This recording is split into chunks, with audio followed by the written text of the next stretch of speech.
Okay, so sorry for the mess. I've kind of got a lot going on with the coffee maker. The coffee maker is not internet connected. Another thing that is not currently, actually, this is currently internet connected, but it's not anymore. So supposedly this is not internet connected anymore. I don't know if you can see that. It's an iPhone. It's an iPhone that has not had its internal eSIM disabled. So this is the phone. This is one of the 7 or 8 phones that I had with me at DEFCON 31 in Las Vegas, Nevada, which ended this weekend. That's Miko Hippon and whatever, just some fun people. So this is the lovely lady in charge of DoD cyber offensive. I'm just gonna let her talk in the background. So behind her, and I think people knew this, behind her, in my backpack, standing directly behind her, not being creepy at all, was this banana bread box. And inside the banana bread box was not a breadboard. Inside the box, wrapped in tinfoil, was a bunch of phones. This red phone, this sealed red phone, which has been in my refrigerator for 2 years, has a disabled internal eSIM that Google and Apple cannot explain. The internal eSIM of this Apple iPhone was disabled as I was discussing international terrorism and Jamal Khashoggi with a foreign national, or at least she claimed to be a foreign national, over WhatsApp. So anyway, whatever. This is The Conspirator in theaters April 2011 at www.theamericanfilmcompany.com. The American Film Company, Witness History. Okay, anyway. I have not personally been an expert witness, but I have been trained on expert witness. I am, in fact, a trained GX certified security expert number 54, a bunch of other expert level certifications. This is the business card for a federal felon named Dominic Milna, badge number 6417 of the Northfield Police Department in Rice County, Minnesota. And on one of these other phones is, I believe, one of the other phones that was at DEFCON, directly behind the Secretary of Homeland Security, Alejandro Mayorkas, is dispositive evidence of crimes against children involving, case number 2200185, Dominic Milna, badge number 6417, crimes against children committed on dates including June 20th, 2021, that I believe Dominic Milna, an officer of the Northfield Police Department, knew at the time it was committed was a federal felony. So anyway,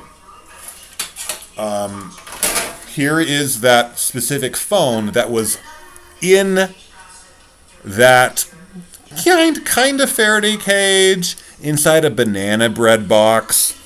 Not inside this bag, inside an Internet 2 padded bag, was this phone with a bunch of video evidence on it that is still pristine and still admissible of crimes against children that the Northfield Police Department knew about. 18 United States Code 4, misprision of a felony by the Northfield Police Department, led by Prior Lake Chief of Police Mark Elliott. You can read his non-disclosure agreement, which was disclosed without prior restraint, on the front page above the fold of the Prior Lake American newspaper on, I believe, December 3rd, 2018. So yes, he negotiated a separate piece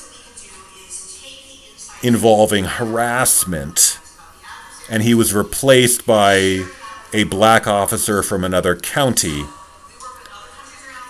And he was not hired by the city of Rochester, Minnesota, the home of the Mayo Clinic, and Senator Liz Boldon of the Mayo Clinic, and senator from the Mayo Clinic, with whom I was at an international conference a few weeks ago at the Collar Hotel immediately adjacent to the Mayo Clinic in Rochester, Minnesota. So anyway, we won't look at what's on here because 18 United States Code 4 and other federal felonies deliberately committed by Officer Dominic Milna of the Northfield Police Department, badge number 6417. Those would need to be investigated properly by the United States federal government. Okay, so speaking of federal crimes and conspiracies, so let's look at what's in here. Let's unveil the laptop that it did not take to DEFCON 31 in Las Vegas, Nevada this past weekend. This is a laptop that I left at home, naked and unprotected, and in fact completely powerless because the battery is in fact non-functional and disconnected. So over here is another federal felony. This was, I believe, an attempted murder number 2 against yours truly at 416, yeah, whatever, they know, 18 United States Code 4. So this is a naked, it's not a gun, that's a movie with Leslie Nielsen. But anyway, if you're not a Leslie, so we're going to bring that down.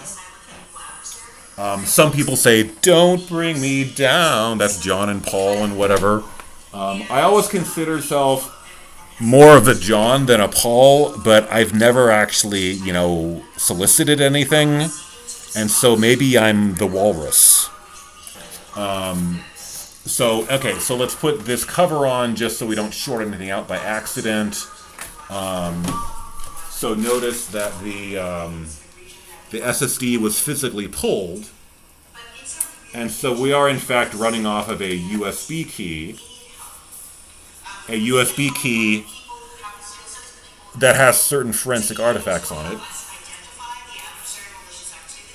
And so here we have a computer currently named Ilak, I-L-A-K, which happens to be something spelled backwards involving Hindu mythology, I think. Anyway, so we're going to enter a host name for this system, and we're going to continue in, I don't know if you can see this very well, probably not. It says rescue mode, and there's specific regions in rescue mode that we're not going to be able to defeat, which is just going to be agony. So as our domain name, we're going to type in agony. So this is going to be kind of painful, but we have typed in a domain name of agony for defeat of Ilak. So we have a lack of losers. That was just the end of the speech of the DoD cyber lady. We're going to say we're in Central Time Zone. We're just doing rescue mode. This is normal. We're detecting disks. This is this is one of my several defer net wars, because you don't really want a world-ending cyber war that would basically destroy American civilization, right? Because we have certain vulnerabilities, right? And so what it's asking for is the passphrase. This is the passphrase for the encrypted volume dev SDA3. And I have no idea what this passphrase is. Let's try something.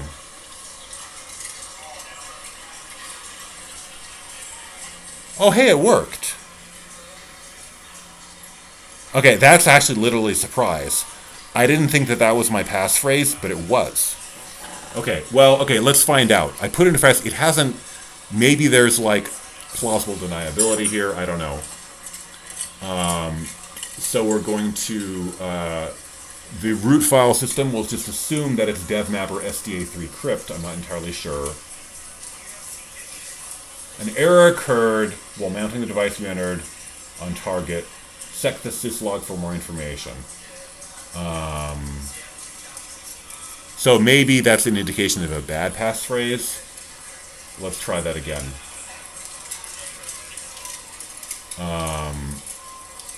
Oh, dev minivg root.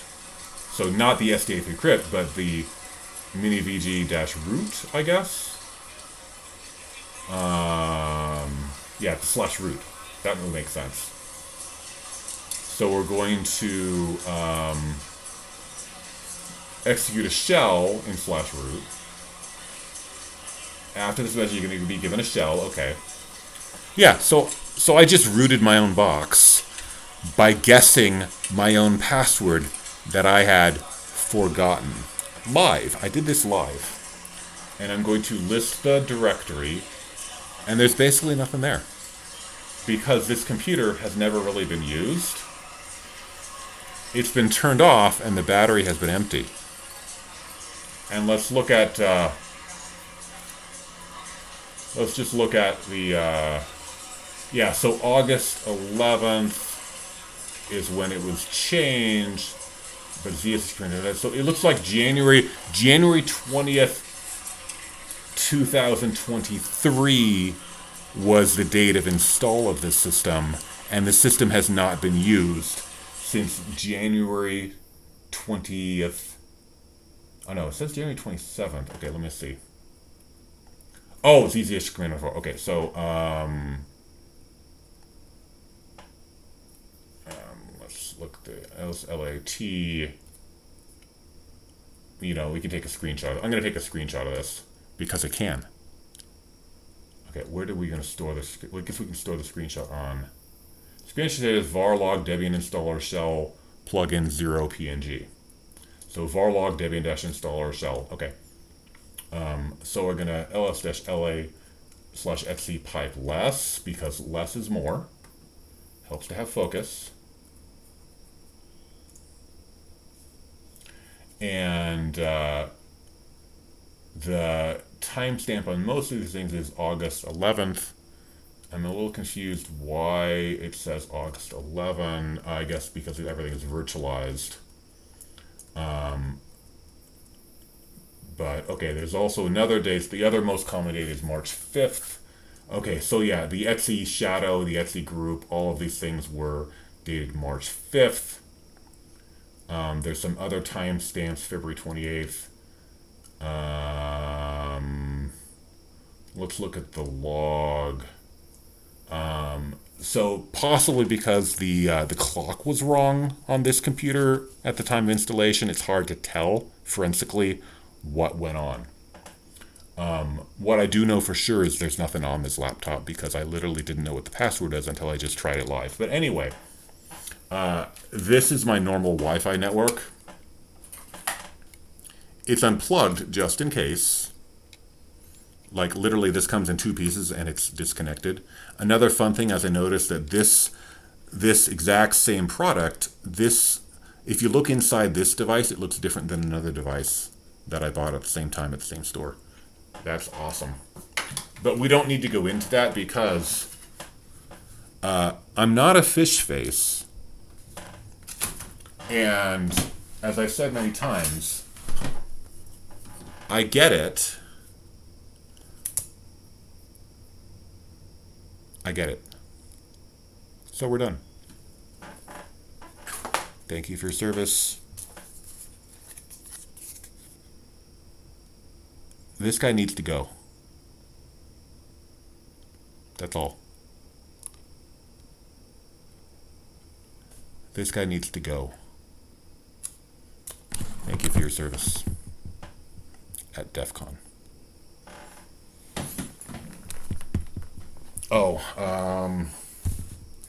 Oh, if you want more evidence of conspiracy and aggression,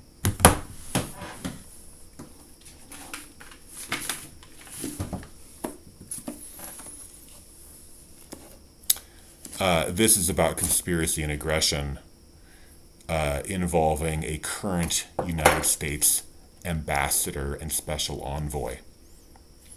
And this is her signature, which I showed to, at his request, kinda. I mean, maybe I didn't really need to pull rank on him or something. But the reason that the Northfield Police Department decided in 2020 to attack my children and myself was that the officers of the Northfield Police Department disagree with the elected government of the city of Northfield. They disagree with the elected government of the state of Minnesota, and they disagree with the elected government of the United States of America. So let that sink in.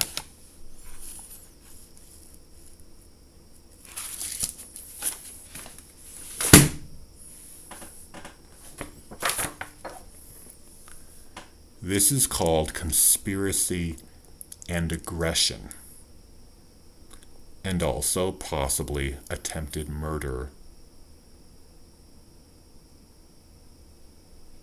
And since May 30th, 2023, it has been unlawful to license police officers in the state of Minnesota who are actively involved in violent or supportive of violent anti-government extremist groups, whether they are specifically white supremacist or not.